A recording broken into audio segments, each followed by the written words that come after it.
the church has got to embrace technology. It needs to embrace this digital revolution and use it for the cause of Christ in appropriate and biblical ways. And, if going online is simply going where most of the world lives. And if you care about the cause of Christ, you're going to do that. Unapologetic from Premier Unbelievable. Jim, online church is a huge priority for MEC. Would you share just a bit of your journey? Because you were online before COVID, weren't you? Without even knowing, obviously, that was going to happen. Would you just share a bit of your journey? Yeah, let me see if I can make this succinct. We were a multi-site church, 5 locations, as up till June of 2019, when we closed all of our sites but one. Consolidated it all back onto one campus. We have a very large plant, so we were able to do that. We have 80 acres that we're on. And so we knew we could, build as we needed. And so, but we did all that because we were finding that these sites were extremely expensive, and we just wanted to be so careful with God's money. And what also was happening was, it was so clear to me, and it had been for several years, that this digital revolution had taken place, and that the barriers to things were not geographic anymore; they were digital. And I just we'd look at what we were doing with all these sites, these physical campuses, and what it meant to keep those going versus what it would be like if we could really pour it into digital outreach and more in that area. And it's so clear to me that that was really the future of what we needed to do. So we made the decision in 2019 to close all those other sites, put all of those resources and efforts into our digital footprint, and become a fully hybrid church, meaning both physical and digital, with 2 campuses, one physical, one online, and to fully staff that online campus like you would any other campus, and to put all those efforts in digital marketing and digital outreach and YouTube videos and everything we could think of. And so that was a massive shift. And then when COVID hit, we just looked a lot smarter than we were. But we had made that shift before. And the church never grew faster. We never reached more people. And being online with a full online campus, we're not talking just a Facebook stream. We're not talking about just a live feed of what's happening on the weekends. We're talking about an actual campus, fully staffed, and the service is completely curated and developed for online consumption. From everything about it. And we have just reached so many people that will just say in the chat room, I would never be caught dead in a church. I can't believe I would never do that. And I can hardly believe I'm even here, but this is a place where I can explore. And so now we probably have on any given weekend, at between 10 and 12,000 attending online. I mean, we're talking separate IP addresses. We're talking, so it can be larger than that because we have, families watching together and people, gathering in groups and such, and Starbucks and stuff. But we have at least that many, and 70% of them are from Charlotte. I mean, it really is reaching who we want to reach. And you've talked about this a lot in Hybrid Church in the book, which sort of shares some of that story. But is the dominant way that those people are coming still through invitation from a friend? Yes, but a digital invite has now grown dramatically. And there are some seasons now where the number one reason that they came to the church was because of a digital invitation. And now when we can combine a digital invitation with a personal invitation, then the power and the potency is amazing. But again, we're in an increasingly isolated world. We're in an increasingly lonely world. Relationships are fewer and far between. Neighborhoods are less close. People don't talk. We're working remotely. And so the digital invites, the digital marketing, if you will, the outreach has become huge, and finding ways to make that as personal and direct, as authentic and trust-based as possible, is what we're about. So we work very hard at that. And we are finding that now our digital outreach is arguably at least up there, right with personal invitation, for all those reasons. And this is a huge question, and you've covered it in hybrid church, but how has online and social media impacted the way that the world engages with Christianity? Well, I mean, that's where they're going to explore you. You're not going to find the typical unchurched person. And we could also probably assume that they're not a Christian, but let's just say unchurched. They're not just going to say, gosh, I think I'll just go to church today and explore things. That's a huge step. They're not going to do that. They're at best going to try to explore something anonymously online. They're going to do it like they do everything else in life. They're going to start with Google. And they're going to put in certain search words, and they're going to see what they can find. And they're going to start trying to, it's kind of like our whole world self-medicates through Google. We solve our problems. We get answers to our questions. We come to conclusions. We do it all that way, which is a little scary, but we do. And because it's scary because, again, it's without wisdom, often without discernment. And it's highly, a lot of these sites and things look extremely good and sound very authoritative, but it's you've just been fed one more conspiracy theory. But they're going to start online, so you better start online. They're only going to be willing to meet you online, so meet them online, and in the way that they want. Give them the anonymity they want. Give them the access to things they want. So we have the online campus. We have the YouTube channels. We have it so that we are trying very hard to say hi to them. So, you obviously can invest in somebody puts something into the Google search. You can be the first one that pops up. You can do digital ads through TikTok, and you can do B-rolls on YouTube, and you can even have things on there. So your whole website can obviously be designed totally for first-time guests. I think it should be. And certainly the main splash pages. And so everything, and your app to make it easy to interact with and interface. Most churches are not even explored making their website interact well with an app, and most of them don't even have an app.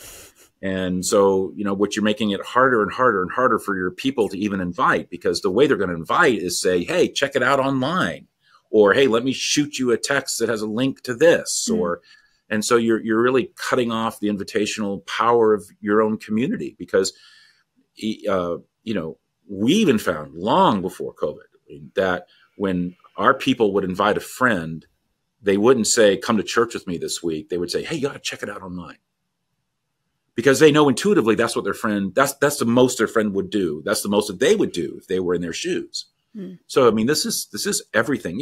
One of my frustrations is that, like with hybrid church, to me, it's there's all kinds of ways of being hybrid, but that you have to be hybrid is just reality. It's the reality of living in a digital world. But how many people link all that with just COVID? This was long before COVID. This started back in 2007. COVID just accelerated everything. And they almost feel like going hybrid was something you just had to do during COVID. And when COVID was over, let's get back to normal. Well, obviously churches found out they didn't get back to normal. People didn't come back. That was also something that was in motion before that just got accelerated.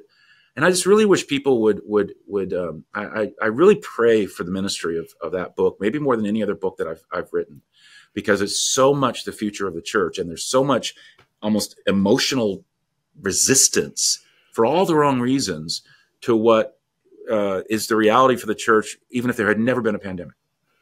One of the things that I love that you lay out in the book before you delve into some of your story and some of the pros of engaging online is to be quite honest about the downsides of online. And there are significant downsides. Would you just highlight some of those? I think one of the things that I was really struck by was that you said it's making us angrier. Yeah, I think all things social media has made it angrier because you can voice things without accountability. If you lived in a small town 100 years ago and you had a disagreement with somebody, you had to work it out because you lived with each other and you were dependent on each other. He had to buy your eggs. You needed his cow to help with the barn. And, it was a dependent society. That's all gone. So now I can be as angry and as nasty as I want to you on social media. And I'm absolutely, I get off scot-free. You can't even find me or know me or do anything. I can drop to my most base behavior. So I think that's the social media thing that has made us coarser and angrier. And it also has made it easier to drop into ideological camps and to also have what Cass Sunstein called the daily me, which is every day I only expose myself to an echo chamber of what I believe and what I want to feel. And so I eliminate anything else. And so I only have all that reinforced. But, and I also feel like another critique is that not everything can be done digitally, nor should it be. That's why, it's a hybrid model, not a digital model. Hybrid meaning both the physical and the digital coming together in a synergistic way to reach people the only way really they will be reached, and to grow the church in this world. And so it's deeply missiological. And so yeah, I think that there's a lot of things about the digital world that I think has been and will be greatly used by the evil one. But that doesn't mean it can't be used for good. And also doesn't mean we pull out of it, because then we're not being salt or light where that salt and light is most desperately needed. Mm. How does AI play into the younger generation, into Gen Z and Gen Alpha? Because that's clearly a huge thing that didn't even exist, or was very much just in the making for millennials and the older generations. Well, how it's playing out, again, is clear. It's exploding, and it's being readily embraced, even though there were several hesitations about AI, even in just a handful of years ago. Yet Elon Musk and many others saying this is the worst thing could ever happen. Stephen Hawking, before his death, said this is going to be the end of civilization. Really dangerous, because when it gets to the level of AI being able to take on generative intelligence, and where it really does become autonomous and independent and self-feeding, if you will. And some of the futuristic cataclysmic movies are no longer science fiction, where you have that happening, taking over. So what I think is the issue for AI that is of concern is the ethical framework of AI, because AI does not operate in an ethical wasteland. It has to make ethical decisions. Just take a self-driving car. Am I going to swerve away and not hit that pedestrian and save the driver's life? Or am I going to hit the pedestrian? What am I going to do? And so there's ethical considerations in almost everything. And there was a study that just came out. I think I read it just yesterday, actually, that found that increasingly people are extraordinarily comfortable with AI giving them advice and counsel in every area of life, including medicine. And simultaneous with that article was this other article that said we had to pull AI because it was recommending people to eat rocks for this particular problem. So what happens when we're going to AI for deeper life questions? Who am I, and does God exist? And I mean, we're going to be turning to AI more and more and more as our Google, and Google will be driven by AI, and already is in many ways. So you have these kinds of questions. So my concern is that we're going to have almost unlimited access to information and almost no wisdom, no discernment, and no sense of the ethical framework that it should be informed by. Those are my concerns. Jim, how would you respond to people who think that online church is not real church, who perhaps say that it's not church, it's watching TV? I do think that if somebody views it that way, I think it's kindly, I would say that is not an informed view. It obviously is not, and it's highly interactive, and I would say that throughout the church's history, we have actually been leaders of using technology for the sake of the cause of Christ, going all the way back to, say, something like Martin Luther and his posting of his 95 Theses. The way that got out of Wittenberg was the printing press and Gutenberg's invention, and even the incredible ministry more recently of Billy Graham, and the use of television and radio and movies, film. Greatly expanded that. And what's really interesting is you go to a lot of these large churches that are in person, supposedly doing it embodied, and the only way that's right to do it. And all you have are these great big jumbo screens, and everybody's watching the guy who's live on stage on the screen. So it's a little disingenuous.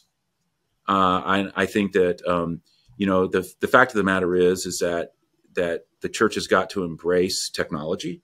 It needs to embrace this digital revolution and use it for the cause of Christ in appropriate and biblical ways. And if going online is simply going where most of the world lives. And if you care about the cause of Christ, you're going to do that. I mean, you use a phrase in your book, TikTok spirituality. What is TikTok spirituality, and why should we as Christians be engaging with TikTok, do you think? Well, because it's the way particularly younger generations communicate. It's where they get their news. It's where they get their information. It's where they're talking to each other. It's where they're learning about the world. I mean, it'd be like saying, here's what it'd be like saying, let's say I were to say, here's this huge country on the planet, this nation, completely, the gospel's not there. They're not Christian. And if somebody were to say, well, so why would we go there? That's where you need to take the gospel to an unreached peoples group. TikTok's one great big unreached peoples group. It's one great big generational unreached peoples group. It's where that generation lives, eats, breathes, gets information, makes friends, forms opinions, is influenced and influences others. I mean, it's exactly where Jesus would be. It's exactly where we need to be. It is the new Mars Hill where Hall is contending for the gospel.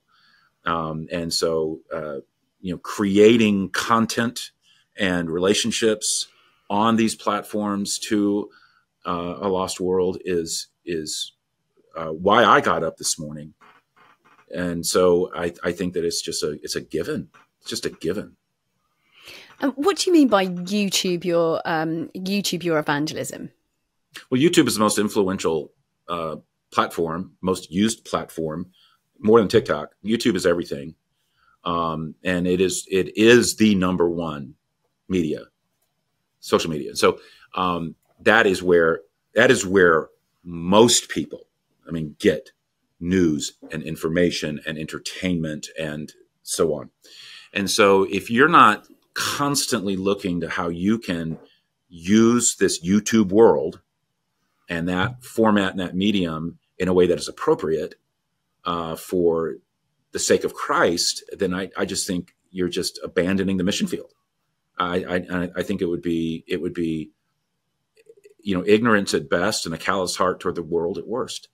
And so we desperately need to do that. And so, and also another thing too about YouTube is to understand, it also tells you that what a visually driven world we are. It's visually driven. And in many ways, we've always been a visually driven people. Going back to the importance of stained glass in the Middle Ages. A lot of people feel like that was just fanciful. No, those were evangelistic tracts so that the pilgrims would actually get the gospel when they were illiterate and couldn't read. Well, people today are spiritually illiterate, and so we need to kind of YouTube the gospel, if you will, to bring it into a pictorial form so that it can help people.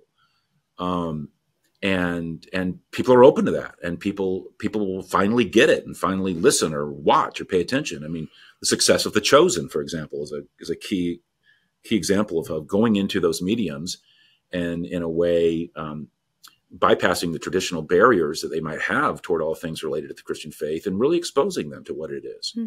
I guess the key thing about TikTok, YouTube, and say Instagram Reels is also how short it is. And I know one of the things that culture has done is massively shortened our attention spans as well, isn't it? Yeah, it some studies show that we'll give something about 8 seconds before we click. And so you do need to kind of grab them quicker and then hopefully engage them, but then their whole attention span is less. And so even when our online campus and our talks, I'm 25, 30 minutes max. And I don't care how gifted a speaker you might be, and there's many far more gifted than me, but people have a hard time going much beyond that. And if someone says, well, that's just not right, that's not the way it ought to be, they should, be open to longer stuff, and sermons should be longer and all that, I say, it doesn't matter whether you agree with it or not. It's just the way it is.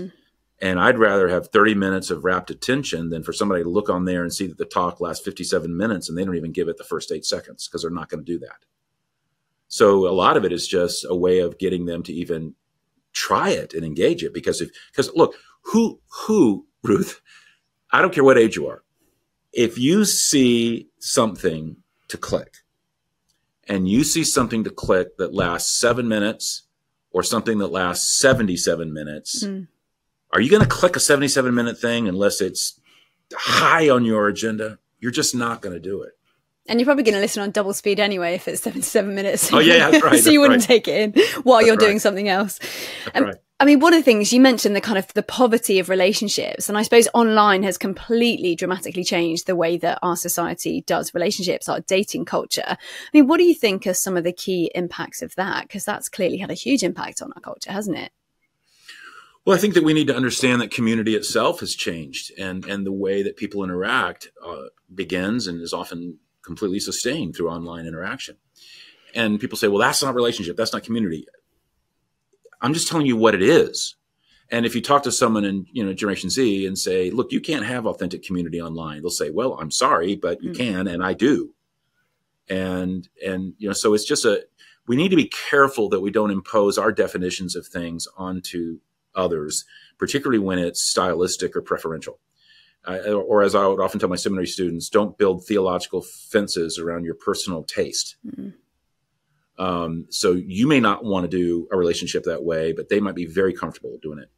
In fact, in other words, you could have 2 friends sitting next to each other at a Starbucks and they're having a conversation and they're actually just doing it all by texting each other and they're right there.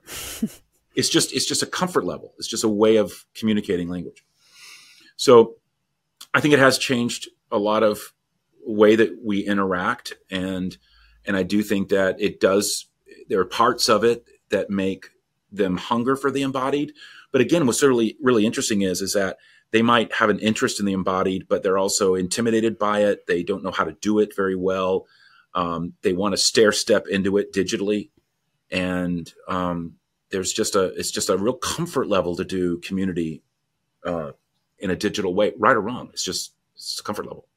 I suppose we've also seen a decline in marriages. I mean, what does the future look like if there are, statistically speaking, less couples, less nuclear families? Well, there is a decline in marriage right now and a decline in birth rates. The reasons for that largely are just that people just don't view marriage as essential, view marriage as something that they aspire to. And so there's just less of it. And they're not living together. There's actually, that's not increasing. It's not a substitute. It's just marriage is not something that they have a vision for or that they should be a part of. And children, there's all kinds of reasons why the birth rate's going down. One is you are more inclined to have children if you are in the context of a committed relationship, such as marriage.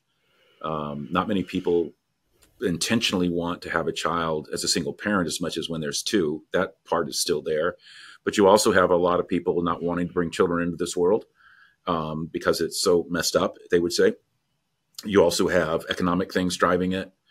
Children are very expensive, and a lot of people don't want to strap on that expense. There's just a lot of reasons why they don't want to do it. But again, because they don't view children as something that is an expectation on their life. They don't view children, and maybe they didn't have a happy childhood themselves, and so they don't have a desire, or a vision for that. So there's an awful lot of reasons going into that. But yes, you do have a decline in marriage right now and a decline in birth rates. I suppose with all of that being said, and in light of what you said about the pornification of society, are there any tips that you would give about how we do date safely online if you are that way inclined? It's interesting. I just read something that online dating is starting to really lose its appeal. And there's a return to wanting to do it differently. And so I think that again, what the church can do is to be a place that is safe for singles to come. And it's not just a meat market, but it's safe and it is a community through which you can meet people the way you used to meet people. I think the dating apps really just came about because there was such a loss of community, what Putnam called bowling alone, that swept our culture. It was like, how can I meet people? It's either this or a singles bar. You know, I mean, I need something. And the technology was there and it was novel. But then I think people began to get a bad taste in their mouth because it didn't always turn out very well. And so there was I think there's a desire now to go back and be more embodied and organic about it. So I guess I'm answering your question is that I'm seeing an increasing number of people, or we're charting this culturally, that are saying there's really not a good way to do it online. I'm leaving it. Mm. You've written a whole book about this, and I would highly recommend people read Hybrid Church. But if you could whittle down some top tips for people engaging online, what would you say? You know, I do think you need to take the medium seriously, like YouTube. I think you need to put your efforts into an online presence. Most people are online, but they don't have an online presence. And so I would take very seriously trying to create that. Understand that that's where you're going to be making your initial contacts and building trust. And so are you communicating and is your presence online something that is going to create a sense of trust between you and the people you're trying to reach? And and then I would strongly encourage a full online campus, just a place where people can come and attend and engage that way. I'm not saying it replace the in-person. I'm saying you got to have it alongside. And there's a whole bunch of other stuff, but those are just, you asked me for a couple, 3 quick ones. So, James, thank you so much. Unapologetic from Premier Unbelievable. For more shows, resources, and our newsletter, visit premierunbelievable.com.